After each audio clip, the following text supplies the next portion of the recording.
இன்னும் இப்படி சொல்லிட்டானேன்னு. ஆனால் அதுக்கப்புறம் நான் ஒரு விளக்கம் சொன்னேன்.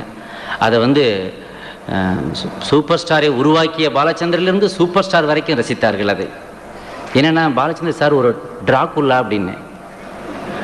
அந்த நேரத்தில் வந்து ஒரே த்ரில்லர்ஸ் எல்லாம் வந்துட்டு இருந்த நேரம், மர்ம தொடர்கள்லாம் டிவியில் வந்துட்டு இருந்த நேரம், திடீர்னு பாலச்சந்தர் சாரை போய் அறிமுகப்படுத்தின விவேக் டிராகுலான்றாயா அப்படின்னு பரபரப்பாயிருச்சு. அப்புறம் சொன்னேன், நான் வேற எப்படி புகழ்றதுன்னு தெரியலிங்க, வார்த்தைகள் கிடைக்கல, அதனால புதுசாக ஏதாவது சொல்லணுமேன்றதுக்காக சொல்கிறேன். டிராகுலா என்ன செய்யும்? யாரையாவது கடிக்கும். கடிச்சதுன்னா கடிச்சவன் டிராகுலாவாயிடுவான். அப்படி அபூர்வ ராகங்களை ஒருத்தரை கடிச்சுது.